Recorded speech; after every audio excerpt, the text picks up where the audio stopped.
Osmanlı mezesiyle devam edelim. Yine bir havan. Şöyle bir avuç fındık. Tam bir avuç. Çok iyi ezmelisiniz. Bakın tamamen toz haline getirdikten sonra devam.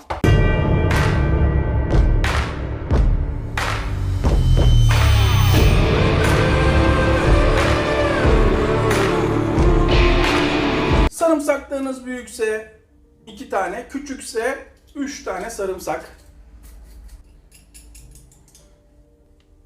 Şöyle 3 dilim.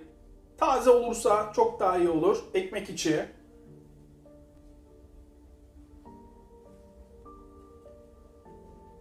Şu 2 ve 3. Hemen bunun üstüne şöyle 1, 2, 3 yemek kaşığı su, içme suyu. Daha sonra tamamen lapa bir hal alsın. İyice ezdiğinize inandıktan sonra hemen kabın içine şöyle 1, 2, 3 yemek kaşığı lor peyniri. Esasında lor peyniri yeterli ama lezzet vermesi için kaliteli şöyle 50 gram kadar beyaz peynir ezerek 1, 2 yemek kaşığı limon suyu. İlk başta 1, 2, 3 yemek kaşığı hatta 4 yemek kaşığı zeytinyağı ama bakacağız kıvamına. Ezerek karıştırıyoruz. Peynirin tamamen ezildiğini, fındığın içinde kaybolduğunu, ekmeğin içinde kaybolduğunu emin olduğum anda şöyle tamamen ezildiğine emin olduğum anda yalnız bunun zeytinyağının az olduğunu görüyorum. Şöyle 1, 2, 3 yemek kaşığı daha ekliyorum. İyice içine çekecek. Daha da lezzetlenecek. Bakıyorum biraz daha zeytinyağına ihtiyacı olduğunu görüyorum. Şöyle 1 yemek kaşığı daha. Artık tam kıvamına geldiğini görüyorum ve tabaklıyorum.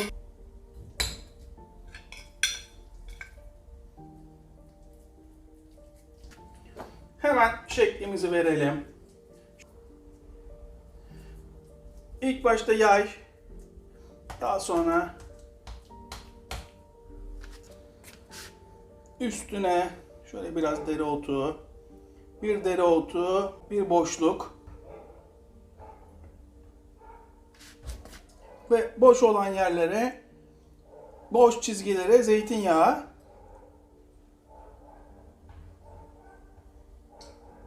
bolca zeytinyağı, ekmek batırıp yiyebilmeli.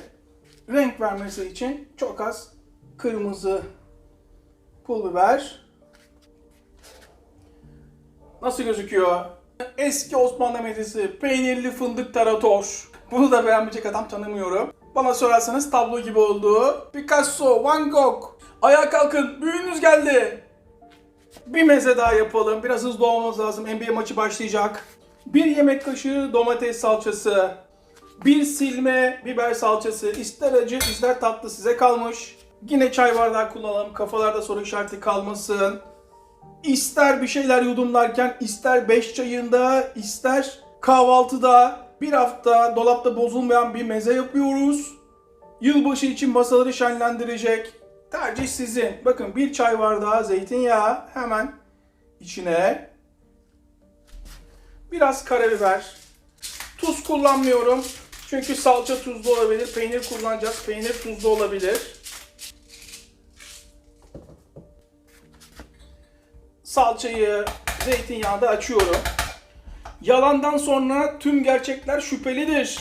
İkinci yalandan sonra tüm şüpheler gerçektir. Balık yemle, insan yeminle kandırılır. Bunu unutmayın. Nereden çıktı Koray?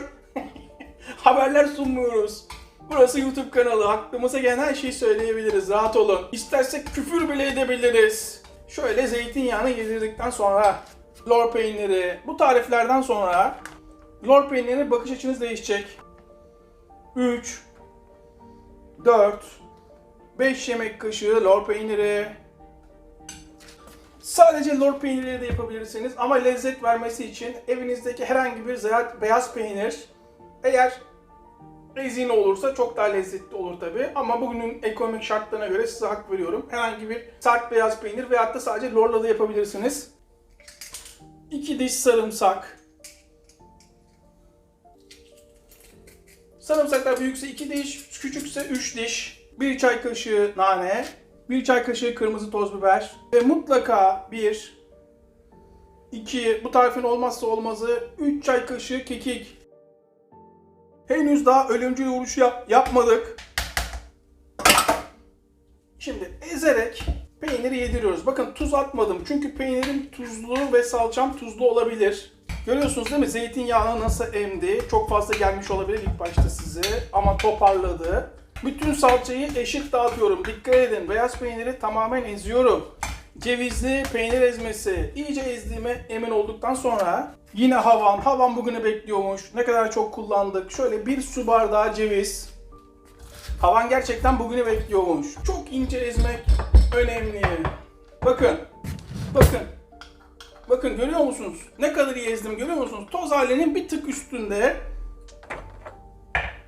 Şimdi burada 1 yemek kaşığı köşeye ayırıyorum ve geri kalanı içine katıyorum. Ve tekrar karıştır. Bak, ezerek karıştırmaya devam et. Kesinlikle domates salçası veya da biber salçası içinde parça halinde kalmamalı. Yoksa bütün tarifiniz mahvolur. Ağza bütün olarak gelmemeli. Farkında mısınız? Tamamen çok iyi ezdim. Hiçbir pütür kalmadı. Hemen tabaklayalım.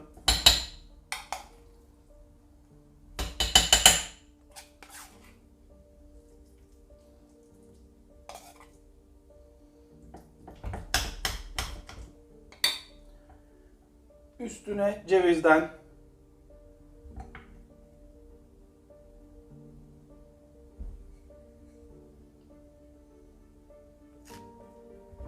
Servis yapacağınız zaman mutlaka üstüne zeytinyağı. Ne kadar zeytinyağı koyarsanız o kadar lezzetli olur. Evet, bu da cevizli peynir ezmesi. Mutlaka yapmanız gereken tariflerden bir tanesi. Nasıl gözüküyor? Bana sorarsanız hepsi güzel gözüküyor. Bana sormayın, siz karar verin. Hemen şunların bir tadına bakalım, ne dersiniz? Bugün gerçekten herkesin çok beğeneceği mezeler yaptık. Çoğunu ilk defa gördüğünüze eminim. İlk başta Osmanlı mezesiyle başlayalım. Açın ağzınızı. Şöyle kallafi bir lokma alalım. Peynirli fındık tarator. Açın ağzınızı. Şov. Ne kadar zeytinyağı koyarsan o kadar lezzetlenir. Cevizli peynir ezmesi. Şunun da beraber tadına bakalım. Dikkat! Tuz atmadık. Salçamız tuzlu olabilir. İçine koyduğumuz peynir tuzlu olabilir. O yüzden tadına bakmadan sakın tuz atmayın. Açın ağzınızı. Şunun da bir tadına bakın bakalım. Yiyenleri şaşırtır. Bekledikçe lezzetlenir. Dolabın alt tarafında bir hafta boyunca bozulmadan tutabilirsiniz. İş yeri sahipleri uzun süre sizi idare eder. Bozulmaz. Sardalya ezmesini merak edenler için bir önceki videoda yayınlamıştık. Ama yine de merak edenler için hemen üst tarafa linkini bırakıyorum. İsteyen bunu da izleyebilir. Bir önceki video. Açın ağzınızı. İzleyip abone olmayan vicdansızlar, sizi unuttum zannetmeyin. Gözüm üstünüzde. Hepinize yine sağlık. Tekrardan herkese selamlar.